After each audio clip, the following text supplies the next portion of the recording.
Hey, good morning, everybody. Welcome to the Coffee Run live on this very gorgeous, glorious, actually, Wednesday. I think it's Wednesday. Yes, Wednesday morning. I'm out here enjoying the sun and journaling and having all the fun out here, actually. Fun, maybe not fun, but it's interesting uncovering things in your head. Oh my God, I'm not with a tripod, so bear with me as the camera rattles all over the place.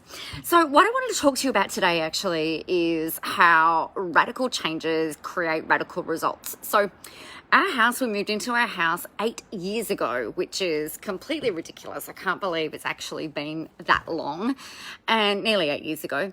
And one of the things that has been really interesting in the property market up here has been the way that it's been really, really flat for a really, really long time. And then just in maybe the last 12 months, it's kind of gone like, pa-chong, it's gone completely awesomely up. But as you can see, like from the paint here, like we've been painting inside and out and things like that. And part of the thing that we really wanted to do was to make sure that any kind of radical changes that we were doing was going to create a radical return or a really great result, and actually, that we were going to benefit from having spent time, money, and energy into renovating, whether it's tiling or painting or whatever it was that we were doing, that it's going to create a massive result or a return on investment.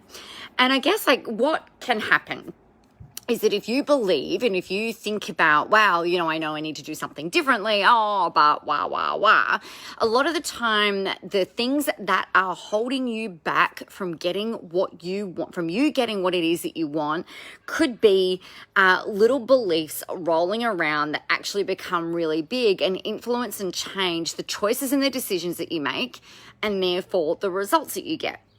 So, for instance, I saw somebody that I'm friends with on Facebook. I'm not friends with them. I don't know them. That they posted something about wanting to be able to travel overseas to see their friends and their family.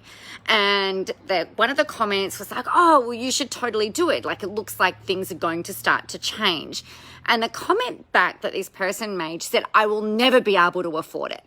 Now, if you're going about your normal everyday, life saying like, "Oh yeah, I'd love to do that. Oh, but I could never afford it." It almost like you create you put the manifestation out there, the thing that you want, and then the next thing that you say. So it's really important that you uncover the things that are coming up for you directly after you think, all right, well, this is what I want. So I want $100,000 a year business, but whatever it is that but comes in, that's going to give you the clue as to what might be holding you back.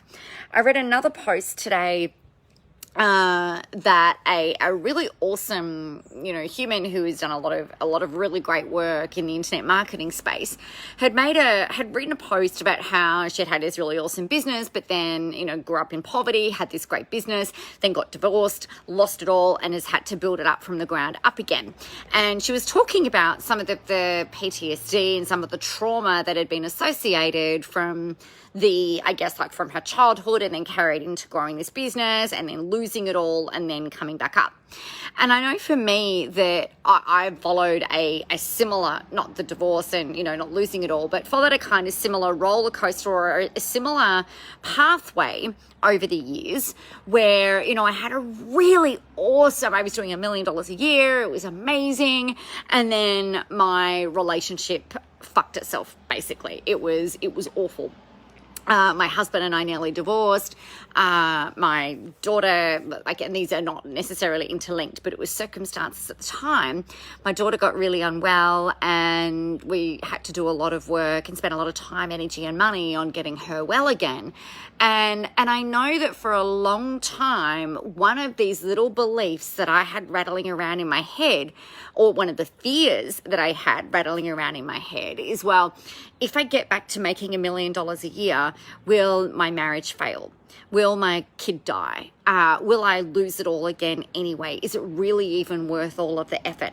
If nothing changes. And I don't have my thing is I don't feel like I've got the energy and the capacity to be able to, go through that level of almost like pain and suffering to get back to where it was that I believe that I, should be.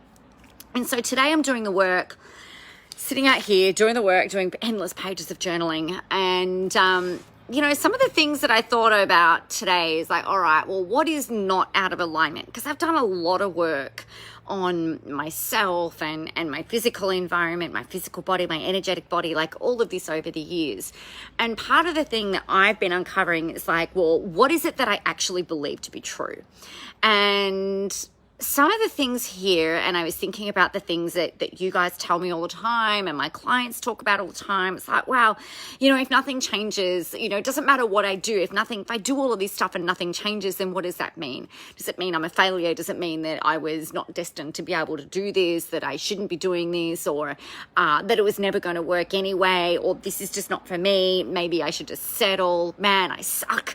There's all of these things that can come up and out of the recesses of our mind and the recesses of our brain that can really undermine all of the good work that we do.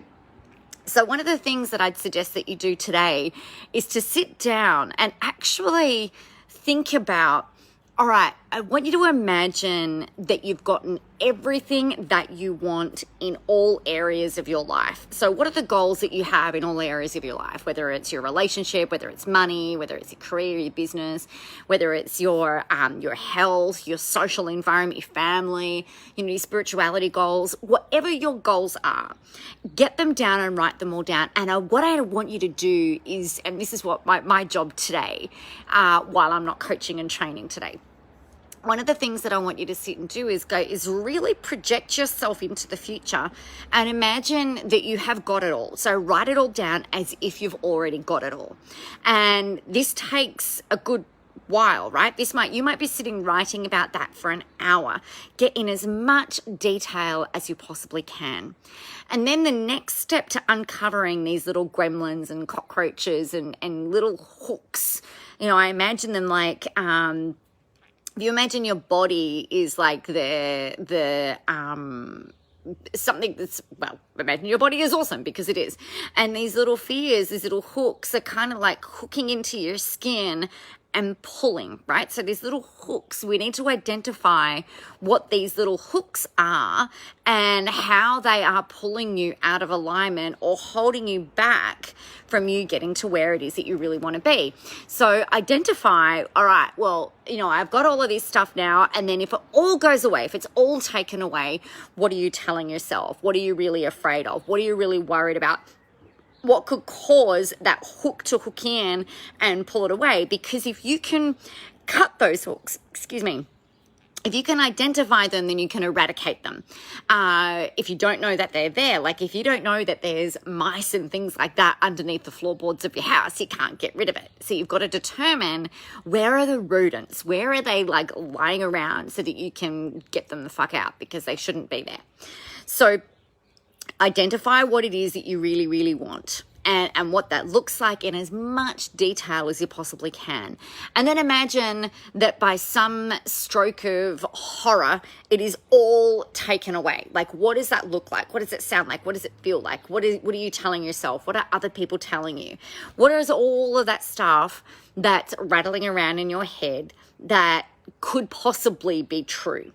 And then the next step is go and look at it and make the decision that, are you okay with this? Are you okay with all of that stuff rolling around in the back of your head? Or are you okay with that being gone? Are you okay with annihilating it? Are you okay with going, right, that is enough now. I am better than this. I want more than this. I do not accept this. This is it. This is done. Like, go the fuck away, right?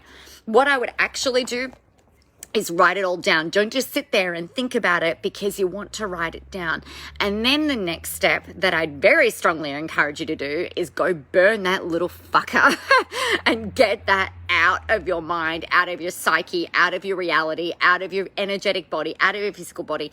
Go and burn it. And while it's being burnt, the thing that you need to do is go, all right, I'm willing to let this go. I'm willing to let this go. Go forth and do no harm. Let it go, let it go, let it go.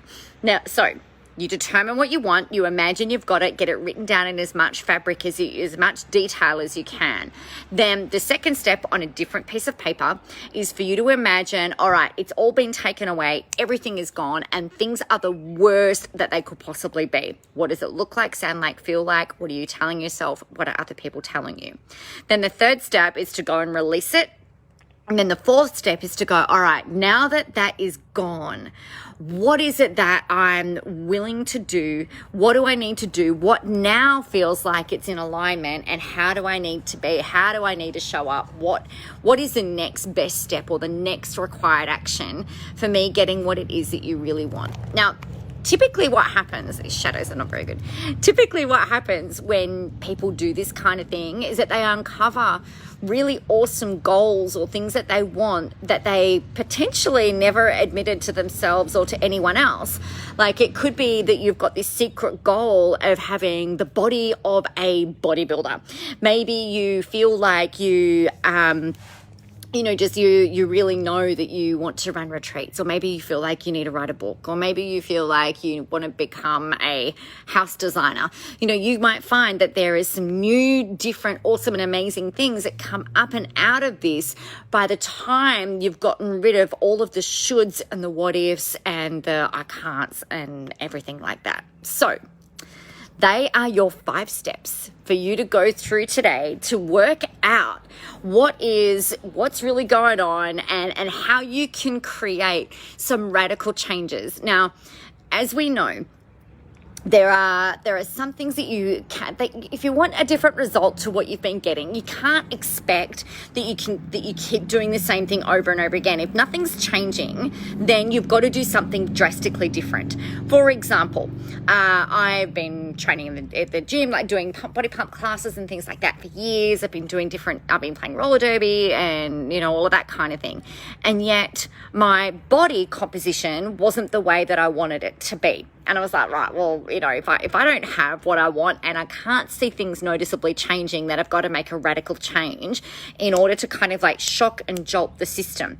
So in June last year, I went completely vegan. I was like vigilant around that for months. I'm now about 98% vegan because I still really love chocolate and peanut M&Ms and Allen's lollies and that sort of shit, but only one day a week. And for me, it's like that was what I needed to do to create a radical change and a radical shift. And then I started to see changes and results. Now, I'm not saying that you have to go and be vegan. I'm not saying that you have to give up dairy. I'm not saying you have to give up chocolate or anything like that. But if you're not getting the results that you want, then you can't expect to keep doing the same thing over and over again and expect that you're going to get something different. It just doesn't work like that. So it's a little bit like we don't know what things we're eating are causing a reaction in our body unless you test it. So by doing these 5 steps, what you're going to identify, it is a radically different kind of process for you to then go, all right, well, what's the next aligned step that I need to take? What's the next thing I need to do? What is it that I need to do in order to show up and create the kind of life that I really, really want? Most people are really scared about doing that. Most people are really scared about actually admitting to themselves and to others what it is that they really want because, fear of judgment. We've got this whole imposter syndrome stuff. We've got this whole tall poppy crap, all of that kind of thing. So that is that for today. Follow those 5 steps. I'll put them down into the comments a little bit later for you. Meanwhile, you know what you need to do. If you've got any questions about anything, let me know. Get yourselves out there. Go help some people. Have a whole ton of fun doing it. But most of all, remember, the world is ready for your brand of awesome. I will talk to you very, very soon.